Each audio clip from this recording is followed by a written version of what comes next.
All right, welcome to the Pigskin Payroll Podcast, where we talk all about ball and the coin that comes with it. We're a team dedicated to mastering the complexities of NFL and NIL contracts in college football, and passionate about exploring the financial and legal side of the game. Here, we dive deep into contract negotiations and structures, player valuations, and how all these deals impact the athletes and the teams that they play for. Whether you're a football fan or just someone curious about the business side of football, you've come to the right place. My name is Tony Storniolo. Alongside me are my co-hosts Ty Marth and Johnathan Thibodeau. And I'm excited to get started, boys, today. It's going to be a good one. I know that today we want to focus a little bit more on the college football side of things in honor of the historic 12-team college football playoff bracket. Before we dive into the massive world that is college football, we really want to talk a little bit about a topic that we've mentioned a few times on the past couple of pods with the Aaron Rodgers New York Jets circus that is going on in Newark. So the reason that I really wanted to start this topic off today was because last week, just looking through our last episode, I realized that I kind of made an oopsie. I mean, we just started this podcast stuff, so we're not going to make everything completely right. And I said that the Seahawks lost on last game, but it was because of the fact that the Jets were actually playing them pretty well, and they blew that lead. And so the Jets have been a real interesting story this year. I'll take you back to the fact of the 2023 offseason when the Jets decided to bring four-time MVP Aaron Rodgers to bring them glory again. You know, they hadn't felt that since Joe Namath was there back in the 60s. And, so much hype. They had the off-season Hard Knocks. Aaron Rodgers is playing around with the narrator like, oh, that's my favorite guy and all this. And, 4 snaps into the season, they're playing the Bills on Monday Night Football. And I think we all know what happened after that. Hurt for the entire season. Zach Wilson had to play. They actually ended up finishing the season 7-10. But now we fast forward to the 2024 season. This is the year, and Rodgers had his whole time off, and he was doing all the spiritual things to get his body back in work. But here we are, December 8th in 2024 season, week 14, and both Robert Saleh and Joe Douglas have been fired. Locked out of the building like the Jets Hard Knocks back in the day. Aaron basically has become the GM and brought in all of his old Green Bay buddies. I mean, you even got Davante Adams, who in this circus that we call it, he got to be a ball juggler in the other net or the other tent. And the Jets are 3-9. So not really the season that we all thought was going to be for the Jets this year. What do you guys think about this? I mean, I've been laughing as a Bears fan from him coming from the Packers. It's just been kind of a little bit of a joy to see the guy that owns the Bears, not really thriving as much as he was back in the NFC North. Yeah, I mean, I think that's a great way to kind of set the scene here, Tony. For me, I think this all kind of starts 2 years ago when they make the trade for Aaron Rodgers. They bring him in, they restructure him on a new contract, 3 years, $112 million, right? And then, like you said, they bring in all of his Green Bay buddies. There's a long list of all these guys they bring in. Past receivers just before the deadline this season, Davante Adams, but other guys like Randall Cobb, Alan Lazard, his backup quarterback, Tim Boyle, that he played with in Green Bay for a long time. He comes over. He brings in all these players. It's almost like, in a way, he's the GM. You know what I mean? And he's the one, making some of these personnel moves. And you hope as a fan, I think, if you're a Jets fan, that, Aaron Rodgers comes in, we're going to go win the Super Bowl. Like, that's what they thought that first year, right? Doesn't work out, tears his Achilles, right? Comes back healthy this year. It's like, okay, we've got a clean slate. We've got a lot of talent. It's going to finally work out.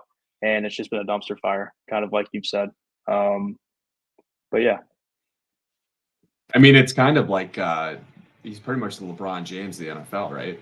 Like when LeBron even when he went back to Cleveland and when he went to LA, he brought a bunch of his old teammates with him. And at least his first couple of years in LA, it did not go the way that he wanted it to go, obviously. So it's especially harder in New York as compared to Green Bay. Like looking at it just black and white, obviously the Green Bay Packers organization has a lot better culture than the Jets. We don't need to dive in too deep to that, but in the media circus that is New York,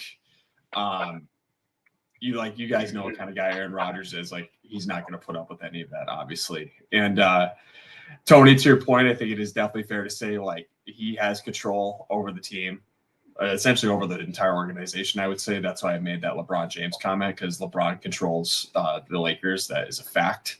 So yeah, it is funny to and then like that span of like the Jets at the beginning of last season and this season, they've had the highest expectations in how many years, and to see them at 3-9 still as an outsider, it's awesome to watch. Yeah. I mean, oh my gosh, like I don't know if people actually remember, but some people were saying that the Jets might actually make the Super Bowl in the 2023 season. Like, there were people not just saying that they would make it, but that they would just clobber everyone. Like, that was the expectation. So to think of how far it's come, and like, you got GM Rodgers this year, like people were probably thinking like, oh, well, things that just have not been working out. Like, first of all, the defense wasn't playing too bad when Robert Saleh was there. And now they've kind of gone downhill a little bit, to be honest with you. And, interim head coach Jeff Ulbrich, like he's just kind of following Aaron Rodgers around, like, what do we do next, bud? As far as the stats for Rodgers this year, 2,627 passing yards, which is 18th in the league, 19 passing touchdowns, not too bad, tied 8th in the league. His QBR is what's crazy. It's 48.4, 25th in the league. And, just following that loss that I got wrong in week 13, reporters actually asked Jeff, the interim head coach, about, changing the position, maybe like benching him. Maybe I know they got Jordan Travis, and we'll get to Florida State in a little bit. Jordan Travis, who actually was doing well at Florida State, and they drafted him late in the rounds. They could easily maybe have him play and everything, but no. Interim head coach called Rodgers their quarterback, and they expressed his commitment to keeping him as the starter. And my question is why is Woody Johnson and the owner of the Jets and just the Jets in general so afraid of this man? Like, draft a rookie QB. He's an older guy. It didn't work out. The experiment of the Tom Brady 2.0 experiment, going to New York and making it all work, it just didn't happen. And like I said, I put in my notes, I said, bench him once he gets PTSD from being in Green Bay with Favre, let him retire on his own and lock him out of the building, old Jets Hard Knock style, because like it's not helping him when he goes on Pat McAfee every week and he's like, oh yeah, like everything's okay. We got to have positive vibes. You're 3-9. And like now they got a documentary on Netflix coming out about his time of spiritual growth in the off season. And I just don't know what to say. Well, then Tony, to your point, like I got to counter that. Like they have tried drafting rookie QBs. At the top of my head, in this order, they went Mark Sanchez, Geno Smith, Sam Darnold, and oh my God, I'm drawing a blank right now. You just said his name a couple minutes ago. Zach Wilson. So I don't know if it's just to the point that maybe the Jets are in their own head, but it seems like they can't do anything right, at least since the butt fumble. I know we all know about that with Mark Sanchez. But Tibbs, what are your thoughts on that? Yeah, I mean, Tony kind of, he kind of highlighted the statistics here. And I think that speaks volumes about, why they're so bad. The 48.8 you said QBR rating, Tony? That's the second worst. Yeah, that's the second worst of his career. The 19 touchdowns, the 8 interceptions, that's the worst touchdown interception ratio he's had in his career. It's real bad. I looked at his PFF grades too, and I know they can be like a little subjective, but he's at a grade of 75.5, which isn't bad, but it's 20th in the NFL. You're not paying him to be 20th in the NFL.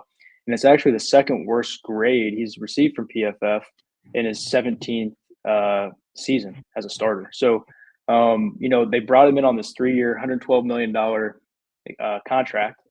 You gave up significant draft picks to bring him in. He was the expectation was he's going to be playing at this elite level. He hasn't done it, but he has a $35 million option bonus that's coming up in 2025 for next year. If they don't pick it up, I believe they can release him. They're going to have a significant cap hit, but they can release him and not pay him that option bonus. I think they can get out of this in 2025. And Ty, I know you're talking about they just keep drafting these quarterbacks. Is this really what they need to do? I think it's 100% what they need to do. And I'm going to tell you why. If you move on from Aaron Rodgers, I think it's obvious it's not working out right. If you go and draft a quarterback, they're going to probably have a top 10, maybe a top 5 pick this year. If you go out and get a quarterback, I think it's going to give some of your younger players on the team some hope, because I think we're going to get into free agents here in a little bit, but they've got Garrett Wilson, Sauce Gardner, Breece Hall. These guys are all going to be up for extensions here pretty soon, and they're all going to be – I mean, Sauce is going to be the highest paid corner, and then Garrett Wilson and Breece Hall are going to be top 10 players. If you want to bring those guys back, if you want them to come back, you got to have a rookie quarterback to build around to give them some type of hope, because I don't think it's going to be Aaron Rodgers. Well, okay, but who do they draft then? Well, that's for them to figure out. Let me run down. Yeah, let me run down a few numbers. They've got some options. You were saying about the offseason, and I have it here, the notable offseason. So in this offseason, our cap space, or not our cap space, I'm not working for the Jets. That'd be nice one day, but not right now. The Jets cap space is at $33,958,705. Notable free agents, they got a couple: Tyler Conklin, Tyron Smith, Hassan Reddick, which we all know that situation was kind of a shit show to begin with. DJ Reed. That's, there are definitely some key guys in there. But you mentioned what's going to happen in the 2026 season, which I think they need to be a little proactive about this with Aaron Rodgers. Absolutely. Because that's when Aaron Rodgers is going to be a free agent. Garrett Wilson, Quincy Williams, Sauce Gardner, and Breece Hall. So I do believe, and I agree with you, they need to figure this out now, because they do have cap space of $87 million, but I know you were going to say something. Right. Just to cut in here real quick, if you want to bring Wilson, Gardner, and Breece Hall back, and you decide you're not going to cut Rodgers, let's say you're not going to cut Rodgers now, he's going to be a free agent. You're not going to be able to re-sign him and all these other guys, and it's obviously not working right now. So I think you really got to move on from Rodgers. Now, I think so too, yeah. Gardner and Wilson were first-round picks, so they have that fifth-year option. No one's wanting to play on that fifth-year option. And to Tony's point about being proactive, I think you should absolutely be proactive with both those players and get a deal done probably after this season, when they can be extended after playing for 3 years. I think if you can do an extension early for those guys, be proactive, save a little money perhaps, that might be smart. But I think it's time to move on from Aaron Rodgers. Probably. What are the odds? What are the odds that they get all of those guys, or excluding Aaron Rodgers, but they get Garrett Wilson, Sauce, and Breece Hall? I think they can do it. They're gonna. You said they had $80 million cap space, Tony. That season? They have 2026 season. So 2025 season. They have $33,000,905, and then 2026 season, which is the season for all those guys, it'll be $87,507,855. And I was also going to throw in another guy. What do they do now that Devontae Adams is there? Do you focus on Devontae Adams maybe getting an extension, or do you go with Garrett Wilson? I would trade Adams. I would too. No one's going to want to trade for him. So he doesn't have any guaranteed money left on his deal. So here's what could really happen. They're going to have to pay him a lot of money. You said they had $33 million next year. I think they can release him. He has no more. Yeah. Right, he has no more guaranteed money on his deal, and I believe his cap hits somewhere between $25-30 million probably. So they can release him, and they have no dead cap hit, because the signing bonus was paid by the Raiders. So there's no money there as a dead cap hit. They can just say bye, or they can trade him, and maybe someone would trade for him, but it's going to be a high salary. I got a hot take. Out of that, we can call them the big three. I think that's fair to call them the big three: Wilson, Gardner, and Hall. Yeah, I think they only get one of those guys to resign. If you're going to pick one, I truly believe, because if you're not saying that Quincy Williams is part of that, I feel like you keep that defense intact because it sucks that Robert Saleh was gone because I think the defense was playing pretty well. And even before him, they have good pieces. Gardner, if you can make Wilson work, the reason I would say just try to keep Wilson, and hell, if you could keep all three of them, that'd be great because those are young guys that got drafted there and they made that culture of like, hey, everyone calls us the Jets. We're crap, but we're the baby Jets. I remember that. That was so fun, like last year, where they just didn't care. They're naive and all that. I don't know. In a sense, it's like almost like bringing in Rodgers and Devontae and all these older guys are probably like, oh, we're on the Jets. So it's like, who cares? Bring back that youth. Like, even when Zach Wilson was playing last year, like, people were like, oh, they're crap. But towards the end of the season, it's like, oh, he's got 7 and 10. And now Aaron Rodgers is one loss away from having all the losses that Zach Wilson had last year. So there's a very good chance that with Zach Wilson, they were better, which is insane. Yeah. I think Ty, to your point about only one of them coming back, I would assume probably none of them would even want to come back just where the team's at. Mm-hmm. Now the money is right; they're going to want to maybe, but that's why I was saying maybe drafting a quarterback would kind of help motivate these guys. Hey, we've got something to build with. But they do have flexibility; like they can use those 5th-year options. They can tag Hall, and then they've got all of them back for at least another year. Now, whether those players actually don't hold in and they actually play on those options, that's another thing. But I mean, they've got flexibility to potentially do it. Long-term deals, because it's no secret New York's tax laws suck, and that's less money that these guys are going to get in their pockets. And it's no secret the majority of players want to play somewhere warm, and they want to play somewhere where it's not a media circus. And New York is the worst spot to play when it comes to the media, obviously. So the money issue, I don't think the Jets would have. Maybe a little issue, obviously, compared to like what the value is in a couple of years at those positions. They could probably get them all, but from a choice wise and a culture, I don't think you're going to get all 3 of those guys back. Not long term. But anyway. But they're going to hire a new GM, right? If you're the new GM, it's Ty Marth. You come in tomorrow. Aren't you going to do everything in your capacity to bring at least Wilson and Gardner back? I mean, Hall maybe, but these guys were all Wilson and Gardner were. Gardner was a 4th overall pick. Wilson was a 10th overall pick, and Hall was like 35, 37, like top of the 2nd round. So the organization invested high draft picks in these guys. They're definitely building blocks for this team. If wouldn't you want to try to do everything you can to bring them all back? Oh yeah, absolutely you do. You do that, and that's why they'll hire somebody to do that who can do something like that. I think from a choice standpoint, and like if we were all making millions of dollars, we're obviously going to go somewhere where we know we're going to get the most money in our pocket that's guaranteed, and the least amount of taxes taken out of it. And from your point, like it sucks. Like Breece Hall is a tremendous player, but the running back position is extremely devalued. So I definitely could see the Jets being like, like Breece, but if you want to walk, you can walk. We're going to prioritize Sauce and Garrett Wilson, obviously. Yeah, he's practically in the offense, though. I don't know. So they've had such a good run game. So if we could all say one player we want to bring back, if we're the GM, we can only bring one of these guys back. Who's it going to be? I personally would bring back Sauce Gardner. I think that he is a staple there. And nothing against Garrett Wilson, but I feel like he's made a bigger impact since he's been there. And also just like he's able to handle the circuit. You were talking about the circus media a lot, Ty. I feel like he thrives in it a little bit, but he just brings that youth culture. And like, I think Garrett Wilson just hasn't had the right people to throw to him. So I don't blame him that much, but I feel like you need that kind of guy in the locker room. And like, the numbers show that he's been matching up pretty well against some of these top receivers in the league. So I would keep Sauce. I'd agree with Tony. I would definitely, I would keep Sauce Gardner. It's from like a position standpoint, like if you're an elite corner, you're an elite corner. Like you shut down one side of the field. When it comes to wide receiver, like you can be an elite wide receiver or you cannot be, but you can also have a really good quarterback that could turn you into an elite wide receiver. Yeah. Versus, like I mentioned with Sauce, like you're either elite or you're not. Yeah, no, I 100% agree. That's 3 for Sauce. I'm going to say the same thing. The only thing I would add is, he's going to be he's going to be the most expensive one out of those 3 by far. I mean, I think he's going to be the number 1 paid corner pretty shortly.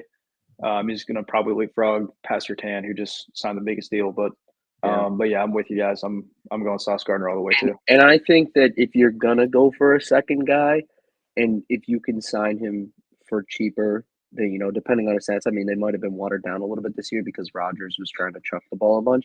If you can get Breece Hall, I would get Breece Hall because when that man was kind of being, the offense when like last year with Zach Wilson, and even the year before that, before he got hurt that year, like he's a dog. Like I think that if you want to keep a good piece, and like, yeah, you were saying the running backs being devalued a little bit, but I don't know. There might be with Saquon and, with Henry playing well, it might rise the level of some of the teams thinking.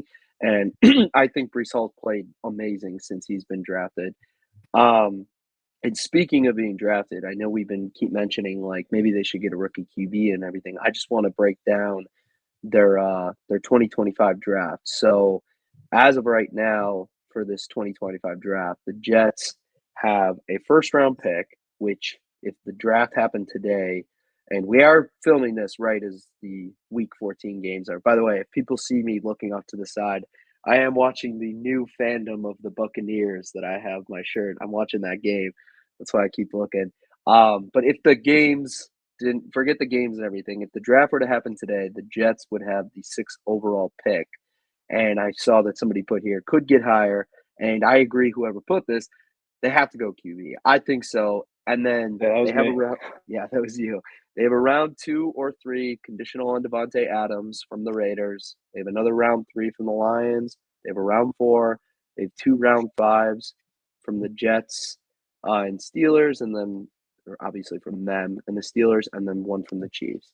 So they got quite a lot of picks, but I do think the most important pick, obviously we usually talk earlier rounds, is definitely if they go lower or even if they're at 6, I think there's some good choices for QBs. What do you guys think? Tibbs, you can take this one. I'm looking at something right now. I just want to kind of look at the order of, where we're going to kind of be with some of these teams. But I think, if you look at it right now, if the draft was today, Jaguars have the first pick.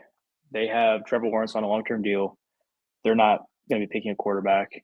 The Raiders at 2, they could go quarterback. Giants at 3 could go quarterbadd. Patriots aren't going to. Oh my God. I don't think Carolina goes. So right now, Jets at 6, you might have your third kind of choice at a quarterback off the board. So, I mean, who's going to be there? I don't know. Maybe Cam Ward, maybe Shador. Maybe. Maybe the kid out of LSU. Garrett Nussmeier, maybe. Nussmeier, yeah. Jackson Dart, Quinn Ewers. I don't know. There's a lot. Quinn Ewers could be a potential chance.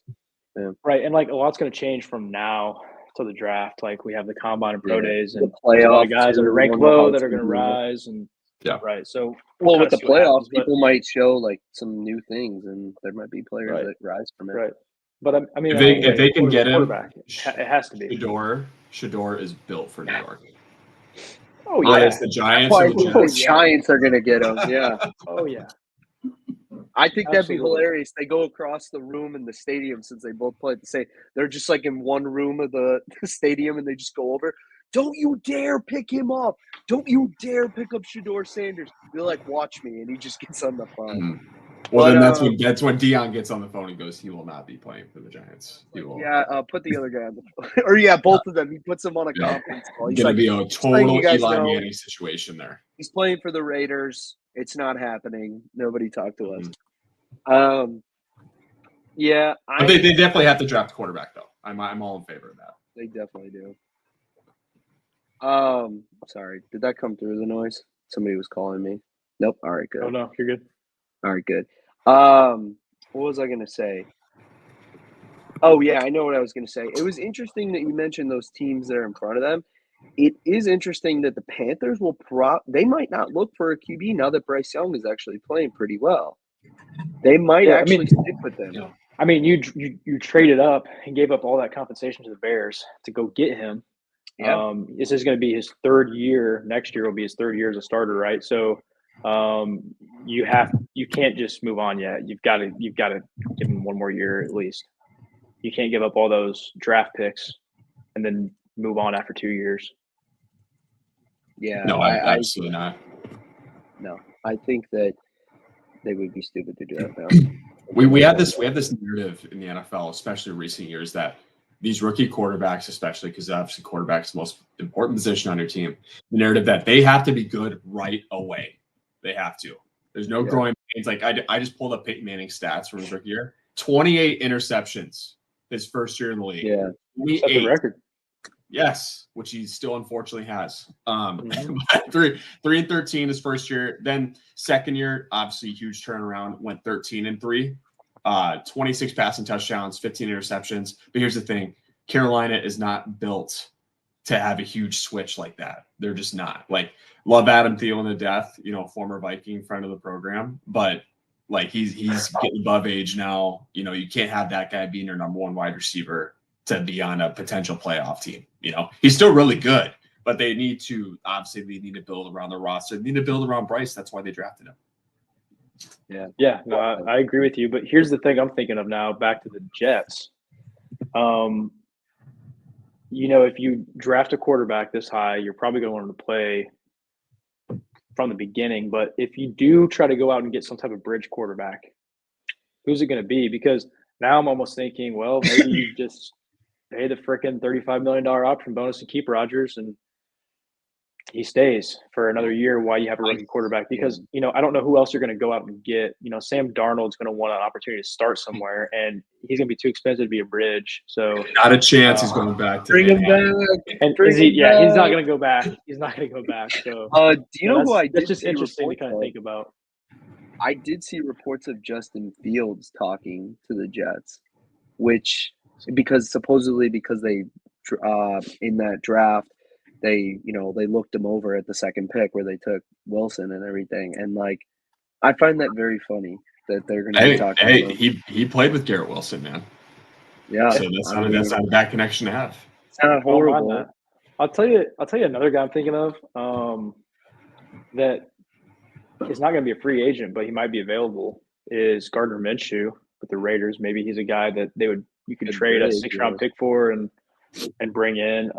But I mean, Mac Jones is sitting there in Jacksonville. Maybe he's a guy you could trade for, and maybe he can try again. You give him another chance. I don't know, but I think it stems back to what you said, Johnathan. I think it stems back to if they just kind of do the same old crap and everything, then a lot of these guys that in that 2026 free agency, they might just book it out of there because, with Absolutely. What you said, Ty, too, what's enticing them?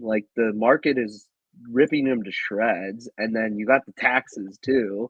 And it's if things are just going to go in a stagnant direction with Woody Johnson and they're just firing people after a year and a half because Aaron Rodgers comes in there and says, I don't like this, then there's no control. And if I'm a player and I'm his agent too, I'm why are you going to put yourself through this? Yes, you have a camaraderie of these guys coming in young blood and everything, but it ain't the same as it was 2 years ago.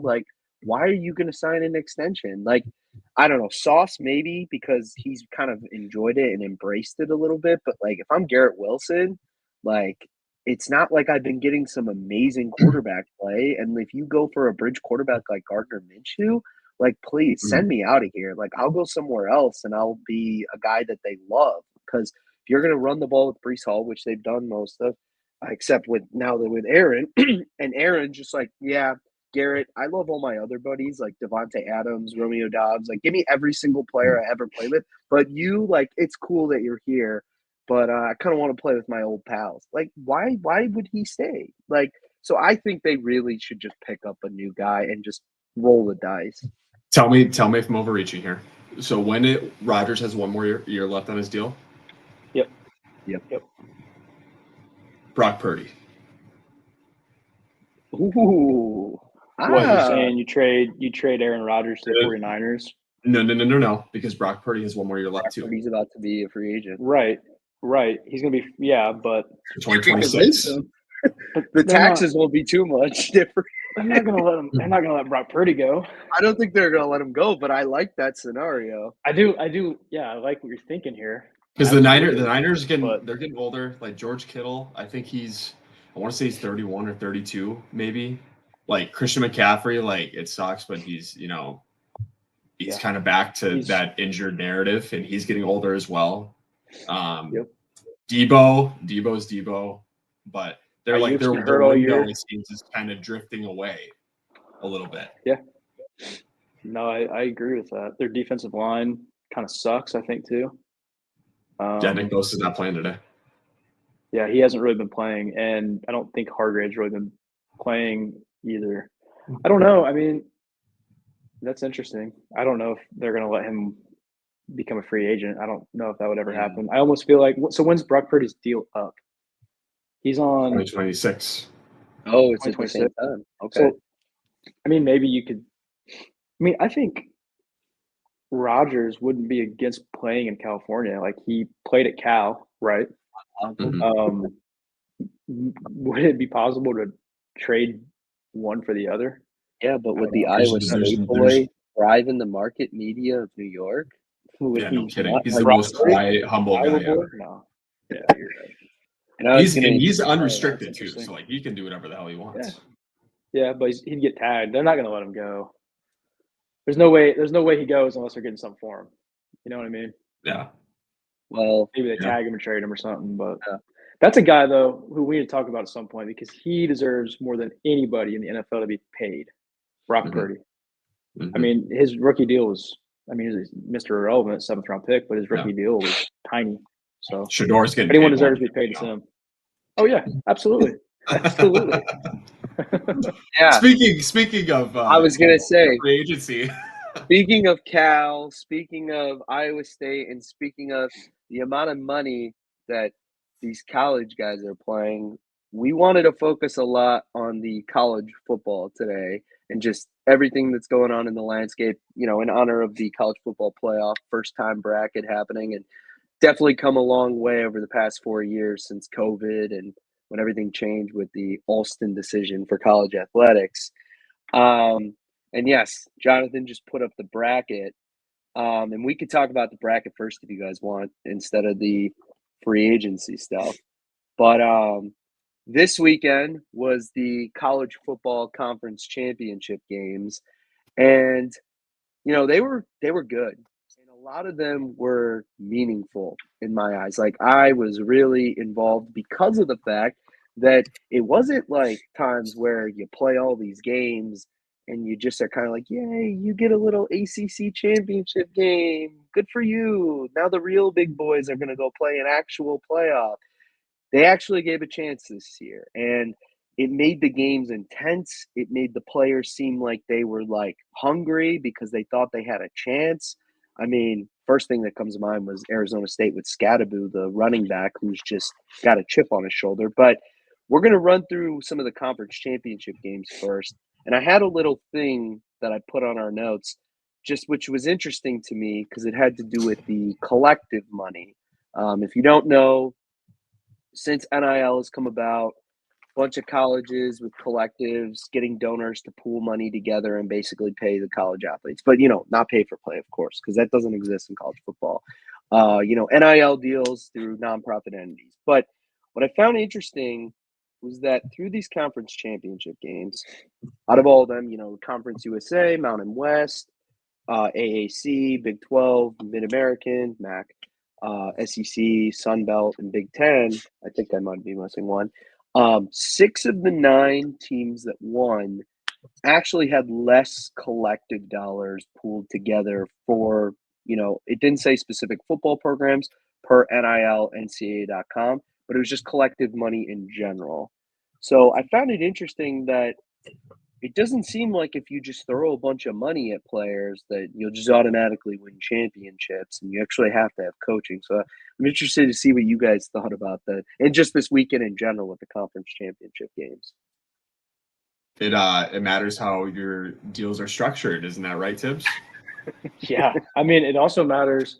You know, just because you're spending money doesn't matter. You know, you have to bring in the right guy too. So it's just as much about recruiting the right people to the team and coaching and developing guys as it is spending the money. Just because you spend the money doesn't mean you're going to be good.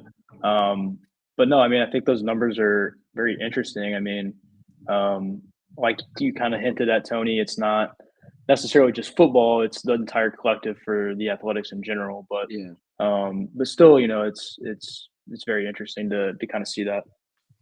Yeah, no, I think that's why hopefully we can be in some of the positions where we kind of balance it out. And it, like I said to you guys the other day, given the way that the revenue sharing is about to hit and the way we've been looking into it, it looks like 136 new NFL front offices are about to open up because we got people like Andrew Luck being hired from Stanford to Stanford to be a college football GM to kind of balance out, how much money should be paid to these players and why, and like how it's going to work. I mean, it's literally NFL free agency coming up, and it kind of already is with the collective deals that have been going. Yeah, obviously scrolling through my Instagram, like you knew it was going to happen, but then when you actually like see it on the screen, you're like, oh my god, like this is reality. Like, in our notes, obviously we got at least the biggest ones I've seen so far were Cincinnati's quarterback Brendan Sorsby. We had Kansas quarterback Jalen Daniels, which I'll be quite honest, I don't know too much about the Cincinnati program, but Kansas, Jalen Daniels has been a pretty hot topic for the past couple of years, especially since Kansas kind of turned their program around. So you just never really thought that, oh yeah, like we'll restructure your deal. That way you come back rather than trying to take an attempt at the NFL, which I think for him anyway, he's kind of an on the fence guy, whether he be drafted or not. But considering like with NIL now, like this is the leeway, like, hey, like you're on the fence, like if like we'll pay you more to come back. Like you have nothing other than getting major injury, obviously, but we'll pay you more to, maybe raise your draft stock. What do you guys think on that? Yeah, well, before we get in the whole landscape of the free agency and stuff, let's dive into this bracket and everything. Let's talk about. So they just released this morning the 12-team field college football playoff, first time ever. And we were texting each other saying how cool it was to see like how far college football has come and just like some of the matchups that are coming up and how awesome it is to see some of the teams that like we wouldn't give a crap about and nobody would every year. And now they get to play these big ranked teams. And I just wanted to see like, what do you guys think? Did the committee get, what you're looking at right now? Did they get it right? Johnathan, you tell me first. Yeah, I think so. I think so. I'm pretty happy with the teams that made it in. I know a lot of people are going to be upset about Alabama not getting in. I feel like they got it right. I think SMU was the right pick. I really wish SMU would have beat Clemson last night. I think that would change things. I think Miami's another team that was kind of on the cusp as well of potentially getting in. I kind of would have liked to see them even over an Alabama, but yeah, what do you guys think? I think they got it right personally. Being a Miami fan as well, like it sucks, but all they had to do was win that last game. And if they're in the ACC championship and whether they win or lose that, they probably would have been in based off of at least what we're seeing with the bracket now. But I think definitely, I know Alabama fans are pissed. Me not being an Alabama fan and just a college football fan, I'm pretty happy they're not in. Like I get it, you're Alabama, but I think that A on their helmet has a lot more weight than it should. They've without a doubt been the dynasty of this century, especially as of late.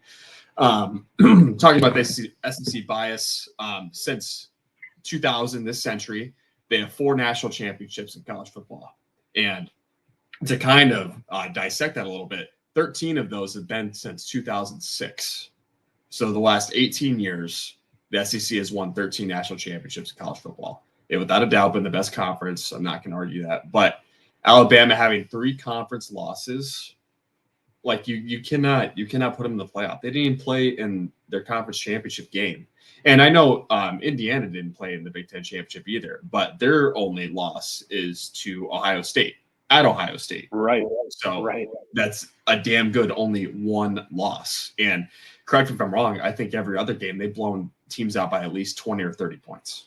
So absolutely. So I think they got it right. I'm glad that they didn't try to sneak Alabama in there because like Tibbs, you obviously being a lawyer already. Tony, you and I are getting close. Like that would have set precedent for SEC teams that, hey, if you have 3 losses, you still have a very good chance of getting in, or you probably might be in automatically. So very, very, very excited for these games. I got a take for you guys. Why are the quarterfinal games not home games as well for these teams? Are they not? No, they're bowl games. Oh, the quarterfinal. You were talking about. Yeah. I thought you were talking about the first round. Yeah, I think it's because they still want to. They still have those contracts with like these bowl games, because I know Oregon's gonna be playing the Rose Bowl game, and then if I'm not, I forgot what the other bowl games are that they have, but some of these major bowl games, I know the Fiesta Bowl is one of them, and then the Verbo, I forgot the name of it. There's a Verbo Bowl or something. I think that that's just incorporated with this, because that's what they did for like the 14 playoff one too. It's going to happen. And they, interestingly enough, I actually was listening to the thing this morning when they made the selection. Oregon kind of gets not really home field, but they're pretty close with the Rose Bowl, because Pac-12, they always played in the Rose Bowl mainly. Boise State is playing in Arizona, but Arizona State didn't get the bowl game. I forgot which bowl it was that was supposed to be in Arizona. So they could have, because of the fact that they were the 4th seed, I think they might have punished them on that. Wait, did you say Arizona State did not get the bowl in Arizona? They didn't get the bowl in Arizona. I think Boise State got the one in Arizona. Unless the AP news is wrong, I've got it pulled up right now. They are playing in the Fiesta Bowl. Oh, Arizona State? Yes. Okay, hold on. Let me see. Maybe I'm wrong. Don't kill the messenger here, but no. You got the information. That's right. Hey, I said that the Seahawks lost last week, so what do I know right now? Hey, I also said that Ryan Day never won a playoff game, and he actually did. That's right. We forgot during the COVID season, which put an asterisk next to it because it was a COVID season. We'll just have a second. Well, yeah. I mean, and I was going to go back because we were talking about precedent, and Ty, I love that you brought up precedent, because one thing that I love, and we were talking about this before the pod started, that the committee did here, that I think that this is the only way it was going to make this actually like legitimate, this playoff, was the fact that they took precedent over how you played in a conference championship game over just not being in a conference championship game. Now, obviously, people were probably thinking when SMU was losing to Clemson by like 2 touchdowns, they're like, yeah, well, they're putting in Alabama. And then by the time they came back, they're like, all right, there's a reason. But there's another thing in this that is important, that they kind of had the SEC, but because of the way that Texas played Georgia so well in the SEC championship game, they booted them above Penn State. Because, yeah, Penn State, it was still a 1-possession game, but I think because of how Texas played Georgia in the SEC championship game, they gave them that 5 seed. Because every single thing I saw, they put Penn State as the 5 seed because of the, the one loss, or they both had the one loss and everything. But if you look at the games, I think that Texas was playing majority of that game better than Penn State was playing Oregon in that game. So it's good, because now you got kids that are going to come to college ball and think, before, like, you got Nick Saban ranting on the show this morning and everything, because he's like, oh, strength of schedule. Yeah, but the thing is like, back in the day, Alabama had 4 players deep at every single position, because you had every single team going there, because it's like Alabama's going to make it every single year. So why wouldn't I go there? Even if I'm a freshman and I only play 1 year, I can make it to the NFL. Now you got kids that are thinking, holy crap, I can go to Arizona State and I could still be in the playoff and play some really good teams and show off my thing. This is going to make flatten the competition and make it so much fun. And like, maybe the old homers of college football are like, yeah, but like the prestigious blue blood programs, like, they won't always be amazing. It's like, for people that just enjoy football in general, like us, like, this is going to be awesome. Like, seeing Dillingham from Arizona State, like, going nuts up and down the field, I would have never watched the game like that if it didn't mean anything. Like, who would have cared? Like, I wouldn't have gave a crap. But because of that, we got to see Iowa State with Campbell. They were going down to the wire. And I don't know. I think it's just awesome for sports, and I think it's awesome for college football. Real quick, you talked about Nick Saban talked about strength of schedule and how Alabama should have got in because of that. Alabama played Mercer in week 10. Yeah, strength What are you of talking schedule. about? You know what I mean? Like, I don't know. So I think you can make the argument that way as well. But, just kind of looking at this bracket, I know we all picked our teams of who we thought was going to win the college football playoffs. Right now, I picked Oregon. I know it's kind of – I've been told by some people that actually watched the podcast the last couple of weeks that my pick was kind of a pick-me pick, like a pick-me girl pick is what I was told. And I'm like, all right, look, like that's the one I feel most confident in. That's who I'm going with. Whatever. It is what it is. But right now, I'm feeling pretty good about that pick. Yeah. I think that they've definitely got a great chance to get to the championship. And then on the bottom bracket, I'm really looking at Georgia as the other team. Right now, I'm feeling it's going to be maybe like an Oregon Georgia matchup in the championship. What are you guys thinking? It's funny. I was actually going to bring this up to you. Just looking at the eye test right now, who has like the easiest path to like keep moving on? And based off the eye test, I'm eyeing Penn State right now. I don't know if you guys watched the whole game last night, but they shot themselves in the foot numerous times. They could have easily won that game. It was a great game, but they could have easily won that game if it wasn't for a terrible interception the first half, and I thought it was terrible play calling on that last drive at the end of the game. But I think looking at the bracket, I actually feel more comfortable about my Notre Dame pick now.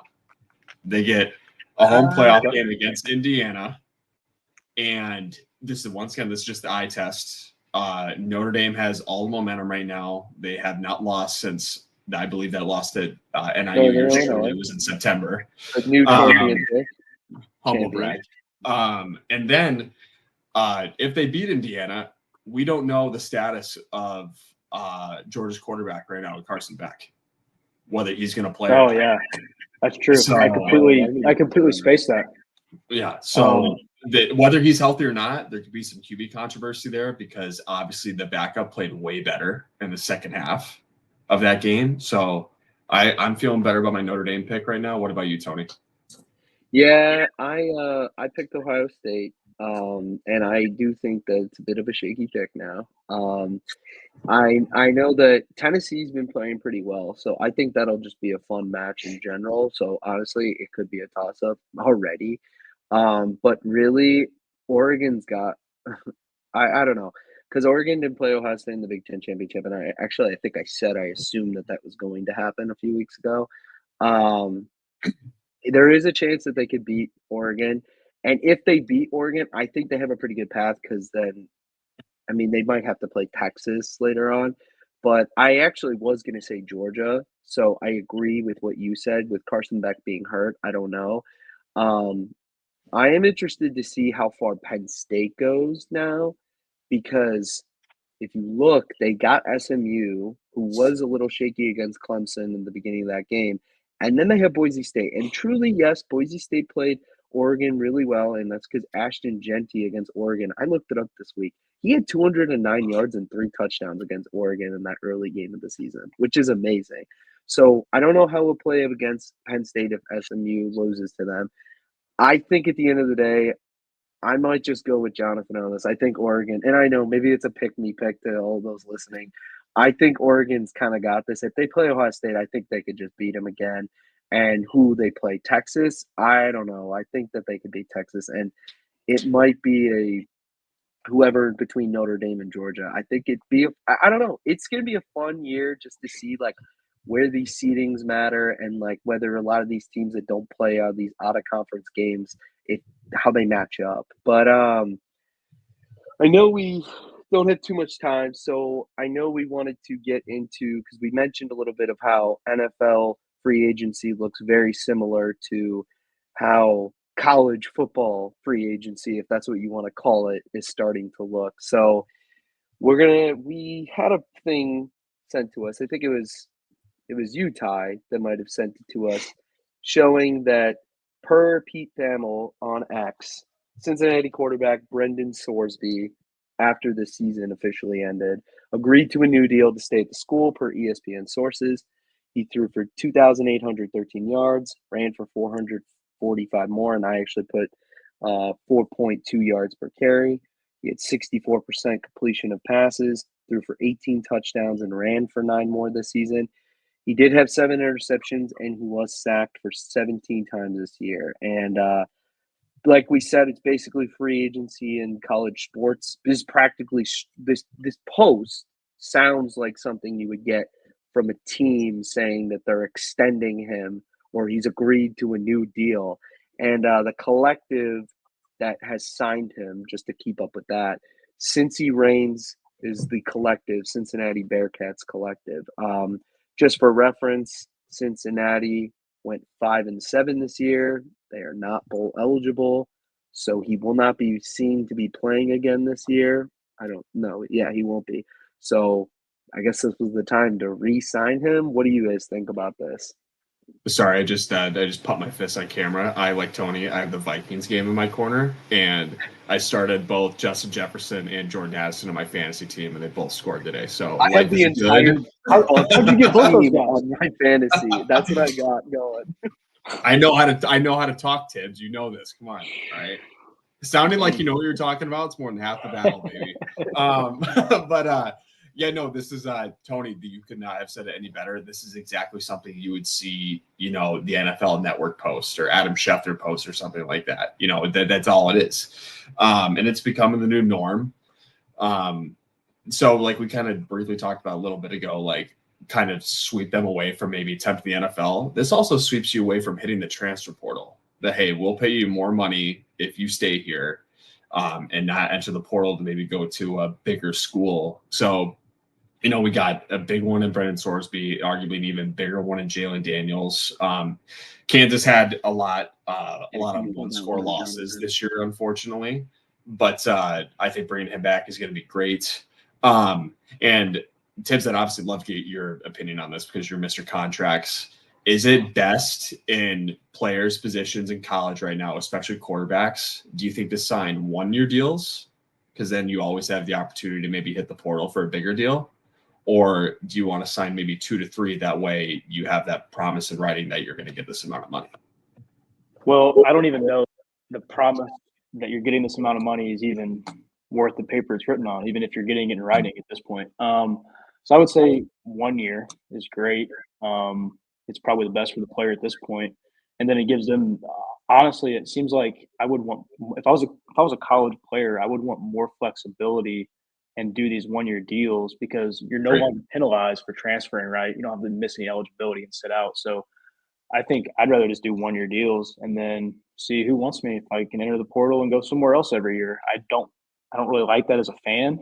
But if I was a quarterback or a player in college football, I'd definitely be signing 1 year deals. But I think kind of this multiple year deal idea is interesting because I was talking about this with you guys earlier this week and was like, if you sign a multi-year contract as a player and then you decide one day, hey, I'm just going to enter the portal, right now these NIL deals aren't really tied to like performance, right, Tony? So like it's not really like these guys can easily get out of these deals. So if you sign a 3-year deal, it seems like you could easily back out and go hit the portal and go somewhere else. We've already seen it with a couple guys like I know Ty's talked about this before, Caden Proctor. Like guys have kind of done this where they've signed a contract, whether it's 1 year or multiple years, and then they hop back in the portal and leave, and there's really no penalty for it. So I think eventually we're going to have to see something where the player is going to be penalized for doing something like this. And it's going to be when NIL is tied to the player and their performance and their connection with the football program and not through these collectives. Yeah, Tony and I are still not on speaking terms with Caden Proctor, by the way. No, absolutely not. As being an Iowa alum, me and Ty, Caden Proctor topic is definitely sore. But yeah, I'm glad you brought up some of those situations, Johnathan. And with that, Caden Proctor, for those of you who don't know, Caden Proctor was at Alabama. He originally had committed there. He decided he wanted to transfer in the offseason. He actually signed a collective deal with the Swarm Collective, official one for Iowa. And then right after signing it, he transferred back to Alabama. So the whole hoopla of it was that the deal didn't have any sort of language in it that would stop him from doing that because under NCAA guidelines and state laws and just the way NIL deals work, they can't have anything to do with the performance on the field. So what he did was completely legal. And he was able to do that because it's just the sponsorship deal. But a lot of like we say, there's no such thing as pay for play. What? Why would you even think that? None of these things are meant for that. But the thing is the players can get away with that. And same thing happened with Quinn Ewers, where he went to Ohio State and went out of high school early, and then he transferred to Texas right after, because of the fact he always wanted to go to Texas, but he signed a deal with Ohio State before he left, and they couldn't do anything about it because it had nothing to do with his performance. Ty, you were going to say something? No, I was just putting not paper. Not pay for play. And we actually talked about a few weeks ago, because Johnathan was talking about these deals, what value do they have, even if they're on paper or not. Our episode 0, which I keep referencing. Maybe if you want to see it one day, people that are watching, we talked about the Matthew Sluka situation, which was a QB from UNLV. And what happened is orally, he had a contract with the collective where he's like, we're going to pay you this much. And after a couple of games, he was expecting the money and nothing happened. So I actually put in here, because we all want to represent or be for teams or whatever. Get stuff in writing, athletes. If you ever listen to this, please. As long as there's something on paper, it will help you get that. But everything, and yes, communication, gentleman's agreement, that can still be in court, but get something in writing. That's not legal advice. It's just something that you should probably be aware of. Go talk to an attorney. Sorry, this isn't a advice. And make sure your agent is certified in that state. Yeah, exactly. That's what happened in the Suka situation. But basically, he was mad at the University of Las Vegas, but it wasn't their fault. It was basically, some assistant coach mentioned it, but the collective was supposed to pay him. It's a whole shit show, so to speak. And we talked a lot about that. But we mentioned the Brandon Sorsby, and we also mentioned the Jalen Daniels. And if you could pull that up, Johnathan, real quick. And the situations are pretty similar to Brandon Sorsby, the guy from Cincinnati, and the guy, Jalen Daniels, who Kansas actually had a couple of decent wins this season against some ranked teams later in the season. The same thing was reported on X by On3, that he agreed to a new deal with the team for the 2025 season per ESPN. He threw for 2,454 yards, 8.2 yards per pass, 57 completion percentage, 14 touchdowns, 12 interceptions, QB rating of 133.1. Once again, the collective that worked with him and did a second deal was the Mass Saint Collective. Kansas also went 5-7 this year, so he's not bowl eligible to play again, and we won't see him. But you mentioned that pretty much doing one-year deals. I agree with you. With the transfer portal, these things are just like, you got to kind of do these one-year deals because you don't know. But my question for you guys is it worth it, these deals? Like, the team, like, yeah, he had good stats. They both had good stats. But was it worth it to sign him again? Well, we don't even know what he signed him for. And I think, you know what I mean? And, like, I think that's something we've all kind of discussed too is, once we kind of get rid of these collectives, hopefully, and we're able to have these schools just directly pay these athletes, shouldn't this information be public? And I think it needs to be for a couple of reasons. I think one of the biggest reasons is if you are a player, you need to be able to understand your value. So it's kind of like the NFL, right? So, like, if none of these deals are public and we have no idea what anyone's value necessarily is because we don't know what other schools are paying, then it's hard as an agent or even as a player to really assess what your value might look like. So I think, like, we need to have this, like, cap space for every team, and maybe it looks different for conferences. I don't know, but or maybe we go with the revenue sharing model. But there needs to be cap space. There needs to be some type of disclosure of this information so that we know what these players are signing for. So I don't really know if it's worth it or not. It's hard to tell because we don't know how much it was for. Yeah. Well, what I do know is that as of right now, the way things are structured before the House settlement does it, where, there is revenue sharing amongst the amount that the athletic department makes on their budgets. At least that's what they've been reporting is how it's going to be done. And the cap, I think, is like 20 million or something like that. that they can, the max that they would, but there's no minimum as to what schools can pay because not everyone has the same budgets for what they can pay. So you're right, by conference, there might be differences. I do think that we will, not that collectives will go away, but like I keep doing, the pay for play doesn't exist. A lot of these collectives were set up for that. And I don't care about saying it out loud. They were, because there's donors that are giving money to it.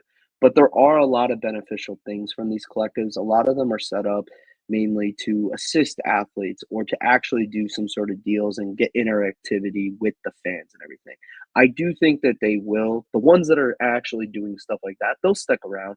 But the ones that are just meant for donors, the donors will be like, well, heck, like, why am I going to put my money towards this collective when we literally could just give it back to the school and it will be going to them because we know it for a fact. And I think that they'll die down in that sense. And I am excited. I agree with you, Jonathan. I think it'll be nice to see if there's like actually data to show like, oh, cornerbacks in the SEC are getting paid this much. So like I can talk to my agent, like I want a 2-year deal because I really like this school, but I want it for this amount and like APYs and stuff like that. And it'll be fun. It'll give us more. But as far as the way these contracts are, or go ahead, Jonathan, you were going to say something. Oh, I was just going to say, I think you might be getting ready to get into it here, but you brought up a point earlier before we hopped on this podcast talking about, you can't really tie and I kind of talked about it too, you can't really tie the contract, the NIL contract, to the player's performance on the field. But you were telling me earlier about some creative ways schools have used some other clauses to kind of tie them to the school. So is there a way you could kind of explain that? Absolutely. So basically, through some of the work that I've been able to do with an attorney that I've worked with, I won't say who, but I've been able to learn of the fact that for some of these deals, they have certain clauses that actually require the player to be on campus a certain time during the week to actually receive the money. Like they have to be at this specific location on this specific day, on the specific day of the week. So it makes it extremely difficult if a kid from, Penn State transfers to USC and the deal says you have to be here on this specific day to acquire your money, because then it kind of makes the NIL deal null and void. These are kind of creative ways. And then, it kind of terminates the contract. You can't make the money. So instead of things happening like the Caden Proctor situation, you have it set up where it is a sponsorship deal, but they want you to still be there representing the school, or being a part of the school. And then some schools or collectives have done zip code deals, or sorry, not zip code deals, zip code clauses, where there's clauses in the contract where basically nothing to do with your performance or that you're a part of the team, but more of that where you live, your zip code is this zip code at the time of your deal. So if you move, then it kind of null and voids the contract. So these are just creative ways right now. Now, maybe these types of things will still be around because kids will still transfer and do these sponsorship deals. And I'm sure that even though the revenue sharing, I'm sure there's some brands that'll want to pair with these kids for the reason that they go to that specific school and play. So these aren't going away anytime soon. And I think there are creative ways for brands to kind of keep themselves secure. And I also think it's creative, to find different types of language for the athletes. Now, I don't have anything specific for them, but I think that you should contact an attorney, contact an agent, because they'll be able to think of things like this. And with the revenue sharing, I don't think that will be a problem. But I think that it's going in the direction where schools are just going to basically need people that have worked in the NFL or kind of worked in teams that know the monies, because that's what it's going to be going. And this is only specifically for college football, because at the end of the day, all programs are going to need this kind of thing, which is insane because heck, you might be negotiating lacrosse deals for guys. I mean, we only talk about football in this pod, but that's probably going to happen for all of college sports. Yeah, absolutely. I mean, I think, those zip code clauses and some of those other things you talked about are really creative. And that's something that, I don't think most people really think about when they think about these NIL deals. But do you have anything to add to that, Ty, before we kind of close out here on our overperformers and underperformers of the week? It's all a game, boys. It's all a game. Somebody's trying to get an edge. Those the zip code clauses, that is phenomenal work. Whoever came up with that, and I applaud them for that. Absolutely. Well, do you guys want to go ahead and get it started? I know, Ty, I think you're up first for your overperformer or underperformer of the week. I think, usually for this this segment, we try to do a player, usually in the NFL, someone that's been overperforming, underperforming on their contract. But because we have the kind of college football episode that we're going with here, we decided to pick college football teams on the entire season. So if you want to go ahead and get it started, Ty. Yeah, absolutely. Thank you, Jonathan. We kind of talked about him a little bit a while ago.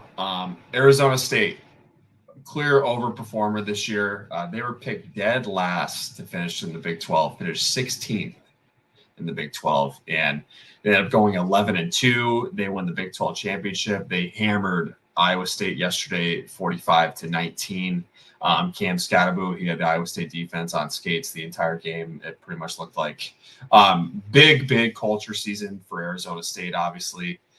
Their first 11-win season since 1996. They went 11-1 that year, lost to Ohio State in the Rose Bowl, and the legendary Pat Tillman was on that team and had 4 interceptions for him. Their previous best season, they went 12-0 in 1975. They beat Nebraska in the Fiesta Bowl, and they finished second in the AP poll. Oklahoma got first place that year. They did a lot differently back in the day. There was no BCS championship and stuff like that. The media actually voted on who was a national champion, and they unfortunately got second that year. But so them being in the playoff now, they obviously have the chance to have not only 12 wins, but they have the chance to win the whole thing and obviously have their best season ever. Their head coach, Kenny Dillingham, very fiery guy, somebody, I don't know how you don't root for somebody like that. He's young. He's from Arizona. He's an Arizona State alum. I think I put on here, will he stay there long term? I think he will, especially since he's an alumni there. Like, they won a Big 12 championship. Moving forward, we obviously know, at least we've heard, what the campus lifestyle is at Arizona State. I don't think there's any reason why they could not, continue on with the success and, be a contender not only for the playoff, but obviously a contender for the Big 12 championship every year. So I think they're definitely heading in the right direction. The transfer portal, it's the new norm. They brought in 30 transfers for their 2024 class. They also lost 30 in the same cycle, but watch, rinse, repeat. You lose some, you just go grab some more. Their starting quarterback, Sam Levitt, he's had a great year. He was a Michigan State transfer. Their leading wide receiver, Jordan Tyson, he was actually out yesterday, but he was a transfer from Colorado in 2023. Cam Scatterbo, I mentioned him. He was a transfer from Sacramento State in 2023. That's a Division I AA program, and he's lighting up college football right now. Their leading tackler, hopefully I pronounced his name right, Miles Rozier, transfer from New Mexico State. So I kind of wondered, will these guys leave or will they stay based on the season success? For the sake of being a college football fan, I hope they stay, because you'd love to see teams build on success and not just be a one and done type of deal, because they'll hit the transfer portal for bigger opportunities. I obviously want to get your guys' opinion on that. And how will they fare in the playoff? Looking at the bracket. Can you put up the bracket, Johnathan? They're either going to be playing Texas or Clemson. That's going to be a big game for them, whoever they do play. Obviously, I think they match up better with Clemson, but good thing is, at least we believe they will be playing in the Fiesta Bowl. That's going to be a home game for them. There's no reason that Arizona State alumni fans don't show up for that. So that's the best thing they got going for them. I would love to see them keep building on their success, and who doesn't love an underdog story, going from picked last in the Big 12 to appearing in the first 12-team playoff ever as the Big 12 representative. So clear overperformer of the year, I will say, for Arizona State. Yeah, I really hope that Dillingham, because I've just been introduced to that coach this year, didn't know too much about him, but one thing that I do love about the new landscape of college football, and especially the college football playoff, is that seeing a guy like that stay at his school, I think is more like potentially possible. Like actually, like you were mentioning, like Arizona State probably has a good recruiting pitch for going to there and like good weather, and has a chance at winning the conference every year and actually having a chance to be in the playoff. Where in the past, like, they asked Kurt Signetti from Indiana, like, do you actually want to stay here? Like, are you going to extend it? He's like, yeah, I could actually make the playoff. Whereas before, he probably would have been like, ooh, maybe I'll go for that Ohio State job if Ryan Day is gone. And it's great to see this. And I think they've been awesome. Like, they've been such a good feel-good story. Like, seeing Dillingham yelling at the end of, I forgot which game it was. It just happened like 2 weeks ago. Was it Arizona? Was it against? No, it wasn't against Arizona. It was that close game where there was like 1 second left on the BYU? clock. It was BYU. Yeah. Yeah. And where like the refs are like, there's still a second, and he's like, what do you effing mean? Like, no, there's not. And he's by his wife, and his wife like, hey, it's okay. And he's like, screw you all. It was awesome. And like in Scadaboo, like the running back, like he's been an absolute dog. Last night he literally proclaimed himself as the best running back in the nation. Like, just that's like what people have told me about what college football is all about. Like, that's what it seems like. And like now, you care because they actually have a chance to compete. And I think that they've overperformed because I don't think anyone was talking about Arizona State this year. So, yeah. Go ahead, Real quick before you get into your pick, Tony, I just wanted to kind of talk about something Ty brought up. You talked about hopefully not being one and done, right? Some of these transfers that they brought in, talking about Cam Scadaboo, he's going to go to the draft, right? I think that's pretty apparent. If he can go, he's going to leave. And you might lose some of these other guys that just played very well this season. But I think the positive is they were very effective in the portal. They brought in 30. Yeah, they lost 30 guys, but they were able to bring in 30. I don't know why they wouldn't be able to do that again. And I think going from last to first, people are going to want to come here. People are going to want to play. I would assume a lot of the guys already on the team are going to want to stay. So I think the future is bright for ASU. I hope at least. But yeah, Tony, you want to go ahead and get us into your overperformer, underperformer of the week? Yeah. I'm a little confused here because like, there's one team that like I was sure that they would be on this bracket right here because, senators from their state literally told us that they were like one of the best teams in the nation last year. And I don't even like, I don't see him at 12. I don't see him at, no, I don't see Florida State anywhere on this bracket. Tony, and you're going to get us canceled by the Seminole tribe. I probably will, but the thing is because what frustrates me is that I was actually Florida State football is my underperformers this week. And I'm going to sound riled up. And the thing is I want to go to Florida, practice law there, work for some sort of team or something. And the only reason I'm going to be talking about this is because it frustrates me so much because I had such high hopes to possibly even root for this team this year. And I remember watching that Georgia Tech game in Ireland this year, and I was rooting for them. I was like, beat Georgia Tech, like you guys got it. And I was sad to see how this season has gone because, oh my gosh, like last year you were complaining that Jordan Travis got hurt and you deserve to be in the playoffs, which honestly, seeing the way things have gone, like, who knows? I mean, Alabama didn't win, but still, like, we don't know how it all would have went. But I thought this year was going to be like an absolute revenge tour, just an absolute, like, you guys made the wrong decision. We'll show you and everything. Well, it didn't start out like that. You went 2-10 overall, and you were 1-7 in the ACC. Now, I'll give you the fact that you had a bit of a rough schedule. You had Georgia Tech, which turned out to actually be better than everyone thought when they actually competed with Georgia. You had SMU, who's clearly on this bracket. You had Clemson on this bracket. Miami, who was one of the first teams out. You have Notre Dame on this bracket. But then you had some teams where you should just not have fumbled the game, where you had Boston College you lost. You had Memphis. You had Duke. And you had UNC.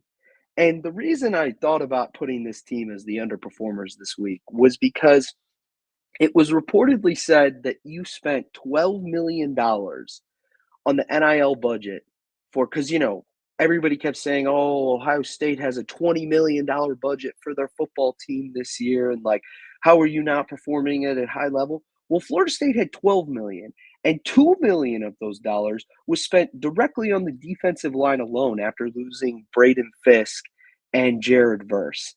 And it didn't really pay off. The Battles End Collective is the one that worked. And I don't know what to say. I don't have too much to say.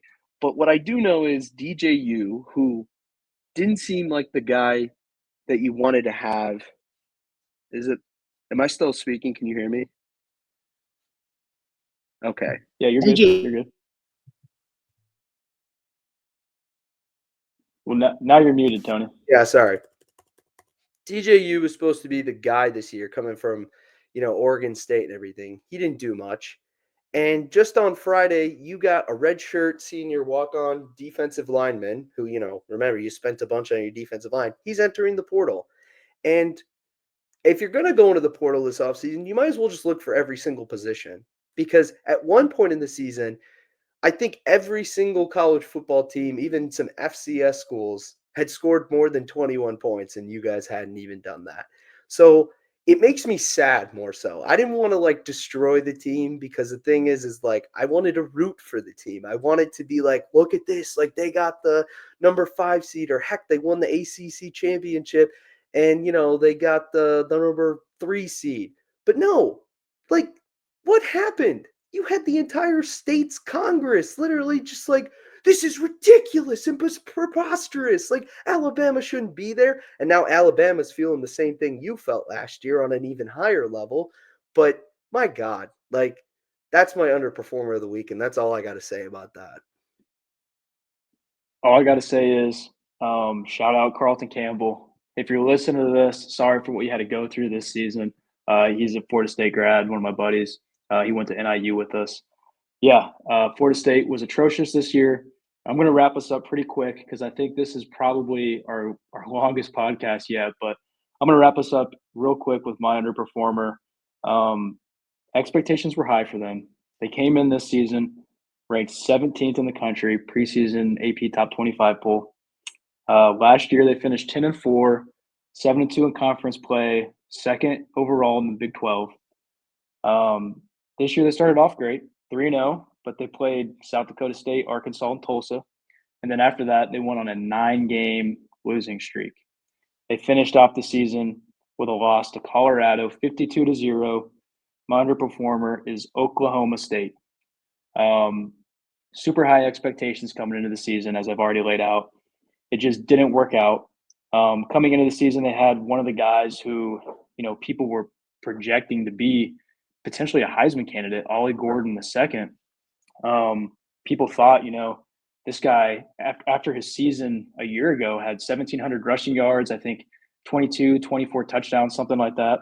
And then he comes back this year, and it just doesn't work out. Mike Gundy, there's been a lot of reports this week that he was fired, and then he had a standoff with the athletics department and some of those athletic directors, and now he's back, and he's taken a pay cut. They've renegotiated his deal. I don't know what's going on there, but it seems like it's a dumpster fire. It's not working out. Want to kind of get your guys' thoughts on that situation down there. It's first I want to comment on Tony's Florida State pick. Dumpster fire. Obviously nothing against the players or anything, but biggest thing, I get it, they face a tough schedule, but Tony, like you mentioned, those teams that they play that are in the bracket or maybe one of the first ones out, they weren't even competitive in those games. That's the biggest red flag. If you're going to lose by a touchdown or two, which I got their schedule pulled up, they did lose to Clemson 29-13 at home, but they lost to SMU 42-16. They lost to Miami 36-14. They lost to Notre Dame 52-3. Those are very ugly games. And my biggest, this is terrible to say, but my biggest sabermetric is Florida State this year only scored more than 19 points once in the United States. Their other time was in Ireland when they scored 21 against Georgia Tech. And then they scored 41 points in Tallahassee against Charleston Southern.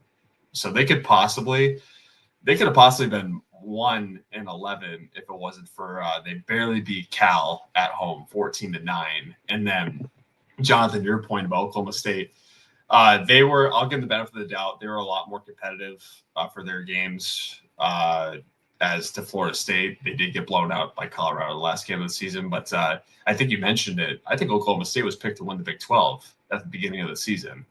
Then to go 0-9, it's so like poetic, and nothing against Oklahoma State, but them to go 0-9 and then Arizona State to be picked last, and they end up winning the Big 12. This is just obviously why we love college football. These are two great picks by you guys. Yeah. That was an interesting to see about the Oklahoma State with Mike Gundy stand up. If I'm not mistaken, I think they might have come to a deal. He actually did take a pay cut. And yeah, you had that down. Involves a significant pay cut. Yeah, I mean, I think that at this day and age, like when there's 12 teams available to get into the playoff, like there's not as many excuses anymore. Like before, 4, you could have gotten away with saying like, well, it's because the committee didn't choose us for the top 4 and we're just a program and then they have more leverage. But now coaches, I mean, Arizona State, like nobody thought they would. SMU, I don't think too many. Indiana, like there's not many excuses anymore. And I think that Oklahoma State football was supposed to be pretty high and it was difficult. Do you guys have anything more overall? All right. Well, I don't think we know exactly. Oh, my bad. Go I ahead. got one thing. We gotta talk about this now. What's up? We still got the bracket up. Based off of Ohio State's position, if they lose this game at home, does Ryan Day get fired? Yes, absolutely. Yeah, I think so. 100,000%. Yeah. Okay. And I'll plant the flag if they do, if it happens, if they lose. I'll go with Tennessee on the bus and I'll get my own flag. And then they can fire them while I'm planting the flag. I would, if for that game, I would pick Ohio State only for the reason that it's colder in Ohio than it is Tennessee. Yeah. So I'll give like the weather advantage to Ohio State, obviously. But I do think that it's a playoff game at home. Like I think he's done if he just. I'm interested to see how weather finally affects because usually games happen like around Thanksgiving. We barely ever see like snow games, so it will be fun to see. Like that Indiana and Notre Dame game might not affect them because they usually play cold weather anyway. But SMU going to Pennsylvania when they're from Texas, that could have an effect. And like you said, Tennessee going to Ohio State, there's a chance that has an effect. So it'll be fun. And obviously quarterfinals are the bowl games, but these first round playoff home field advantages, it's going to be a good time. And we will see how it goes because in just a couple of weeks, I'm pretty sure there's going to be one of the first games. So I know we were a little heavy on the college ball today, whoever's listening in, but we'll probably get more to the NFL. I'm going to be watching the rest of the games. I still have it on my phone right here, but where to follow, listen to us. We have Instagram at Pigskin Payroll, on X at Pigskin Payroll. And then if you want to listen to us, this is on YouTube at the Pigskin Payroll Podcast. And our website is www.pigskinpayroll.com. Today was a really fun episode with you guys, and I'm excited to keep going and see how this bracket turns out.